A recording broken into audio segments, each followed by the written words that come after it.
हे आहे गावाकडील हिरवंगार असं शेत.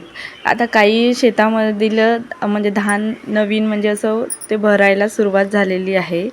मग आपण स्वामीसोबत मग आम्ही काकूच्या घराकडे जायसाठी निघालो आहोत. तर आम्ही शेताकडून गेलो, त्यामुळे हे आम्हाला सगळं धान्य वगैरे बघता आलं. नंतर बघा काकूच्या घरी मी आली आहे. तिथं मस्त असा एवढा मोठा आंबाडीचा झाड दिसला की मला म्हणजे तिथं समोर जवळ राहून असं एक म्हणजे फोटो काढायची इच्छा झाली. नंतर मग आम्ही वाडीतलं भेंडीचं झाड आणि काय ते अळूचे पानं वगैरे होते ते व्यवस्थित बघितलं. काही भेंडी होती ते तोडून घेतली, थोडी मिरची वगैरे. आणि मग नंतर आम्ही निघालो. निघताना आम्हाला मध्येच शेळी दिसली, तर ते शेळी पण ही आहे माझ्या काकूच्या घरची शेळी. मग तिला छोटं म्हणजे तिच्यावर पिल्लूसुद्धा आहे आणि काळ्या रंगाची शेळी आहे. खूप छान आहे.